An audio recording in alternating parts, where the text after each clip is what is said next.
ഈ ദിനത്തിൽ ഇന്നിപ്പോൾ നമ്മൾ കർഷകരുമായി ബന്ധപ്പെട്ട ADCയുടെ മീറ്റിങ്ങുകളെല്ലാം കൂടി അതിനുശേഷം ഒരു സദ്യ കൊടുത്ത് വരുന്നവർക്ക് ഉച്ചയ്ക്ക് ഒരു ഭക്ഷണം കൊടുത്ത് സദ്യയോടുകൂടി പരിപാടി അവസാനിപ്പിക്കാം എന്ന ഉദ്ദേശത്തോടുകൂടി നടത്തിയ കാര്യങ്ങളെല്ലാം ഉച്ച കഴിഞ്ഞ് എന്നൊരു സമയത്തേക്ക് മാറ്റി വെക്കേണ്ടി വന്നപ്പോൾ ഇതിൽ പങ്കെടുക്കുന്ന ആളുകളുടെ ഒരു ആവേശം സ്വാഭാവികമായിട്ടും നമ്മൾക്ക് കുറയും. പക്ഷേ നമ്മളെല്ലാം പ്രതീക്ഷിക്കുന്നതിനേക്കാൾ വിപരീതമായി ഇടത്തര ഒരു പഞ്ചായത്തിൽ ഈ ഒരു പ്രദേശത്ത് കൃഷിയെ സ്നേഹിക്കുന്ന ഇത്രയും അധികം ആളുകളുണ്ട്. ഈ ഒരു ഉച്ച സമയത്താണെന്നുണ്ടെങ്കിലും ഇതിൽ പങ്കെടുക്കാൻ എത്തിയ എല്ലാവരെയും വളരെ സ്നേഹത്തോടുകൂടി തന്നെ ആദ്യമായി അഭിനന്ദിക്കുകയാണ്. നമ്മുടെ സംസ്ഥാനം മാത്രമല്ല, നമ്മുടെ ഇന്ത്യ എന്ന മഹാരാജ്യത്തിന്റെ സമ്പദ് വ്യവസ്ഥ ആശ്രയിക്കുന്നത് തന്നെ കാർഷിക മേഖലയെ മുൻനിർത്തിക്കൊണ്ടാണ്. നമ്മുടെ കേരളത്തില് ഈ കാർഷിക മേഖല അത്രത്തോളം വിപുലീകരിച്ചു പോകുന്നില്ല എന്നുണ്ടെങ്കിലും നമ്മൾക്ക് എല്ലാവർക്കും ഭക്ഷണം കഴിക്കാതിരിക്കാൻ കഴിയില്ല. ഭക്ഷണം എവിടെ നിന്നാണ് ഉൽപ്പാദിപ്പിക്കുന്നത് എന്നുണ്ടെങ്കിലും ആ ഉൽപ്പാദിപ്പിക്കുന്നതിന്റെ പുറകിൽ ഒരു കർഷകന്റെ ഒരു ശ്രമം നമ്മൾക്ക് ഉണ്ടാകും. ആ ശ്രമത്തെ അതല്ലെങ്കിൽ അവരുടെ ആ ഒരു പ്രവൃത്തിയെ, ആദരിക്കപ്പെടേണ്ടതായ പ്രവൃത്തിയെ ആദരിക്കുന്നതിന് വേണ്ടി എല്ലാ വർഷവും ചിങ്ങം 1-ാം തീയതി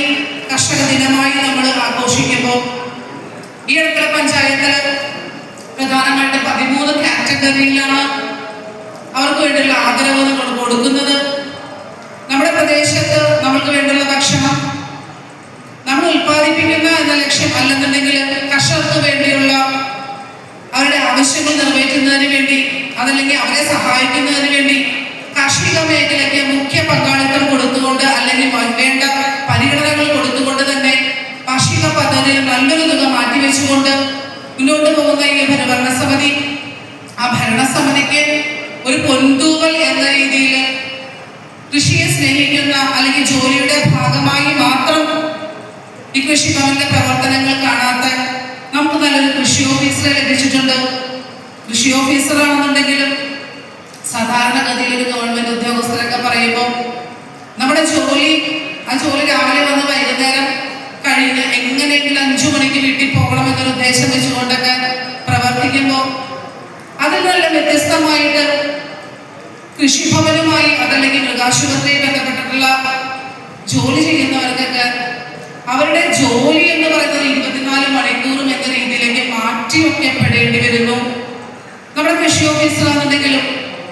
ഇപ്പോൾ ഈ അടുത്ത സമയത്ത് നമുക്ക് പ്രതീക്ഷിക്കാത്ത രീതിയിൽ മഴ പെയ്തപ്പോൾ കൃഷിനാശം സംഭവിക്കുന്ന അവസ്ഥയിൽ അല്ലെങ്കിൽ കാലഘട്ടത്തിനനുസരിച്ച് അവർക്ക് വേണ്ടിയുള്ള ഏത് കൃഷി രീതിയാണ് അവരെ പരിചയപ്പെടുത്തേണ്ടത്, അവർക്ക് പ്രോത്സാഹനം കൊടുക്കേണ്ടത് എന്ന് വ്യക്തമായി പഠിച്ചുകൊണ്ട് അത് നമ്മുടെ പ്രദേശത്തിന് ഉതകുന്ന രീതിയിലുള്ള കൃഷി പ്രോത്സാഹിപ്പിക്കുന്നതിന് വേണ്ടി പ്രവർത്തിക്കുന്ന ഒരു കൃഷി ഓഫീസറും കൃഷി ഓഫീസറോടൊപ്പം തന്നെ അവർക്ക് താങ്ങായി തണലായി തന്നെ ഒരു ഉദ്യോഗസ്ഥ വൃന്ദം കൂടി വന്നപ്പോൾ ഇതിനെല്ലാം 100% ആത്മാർത്ഥതയോടുകൂടി നിങ്ങൾ ഏറ്റെടുക്കുന്ന പദ്ധതി എന്ത് തന്നെയാണോ അതിനുവേണ്ടി ഭരണസമിതി ഏത് രീതിയിലും സഹകരിക്കാൻ തയ്യാറാണ് എന്ന് പറഞ്ഞുകൊണ്ട് തന്നെ ഇടത്തല ഗ്രാമപഞ്ചായത്തിന്റെ പ്രതിപക്ഷ വേദമെന്നെയുള്ള മുഴുവൻ അംഗങ്ങളും ഉൾപ്പെട്ടുകൊണ്ട് ഈ കാർഷിക മേഖലയെ പ്രോത്സാഹിപ്പിക്കുമ്പോൾ എന്നെ പോലുള്ള ആളുകൾക്ക് ഇത് മാറി നിന്ന് പോകാൻ കഴിയാത്തത് കൊണ്ട് തന്നെയാണ് ഞാൻ ഇത്രയും വർഷം പ്രവർത്തിച്ച ചൂണ്ടൽ ഗ്രാമപഞ്ചായത്തിൽ ഇതേ സമയത്ത് തന്നെയാണ് ചിങ്ങം 1 കർഷക ദിനത്തിന്റെ പരിപാടിയൊക്കെ ഉള്ളത് കൊണ്ട് അവിടെ പോയില്ലെങ്കിലും നിങ്ങളുമായി പങ്കിട്ട ഒരു വേദി പങ്കിടുവാൻ അല്ലെങ്കിൽ നിങ്ങളുമായി ഒരു പരിപാടികളൊക്കെ വരുവാനുള്ള ഒരു ആഗ്രഹം കൊണ്ടാണ് ഇന്നത്തെ ഒരു പരിപാടിയിൽ ഇവിടെ എത്തിയത്.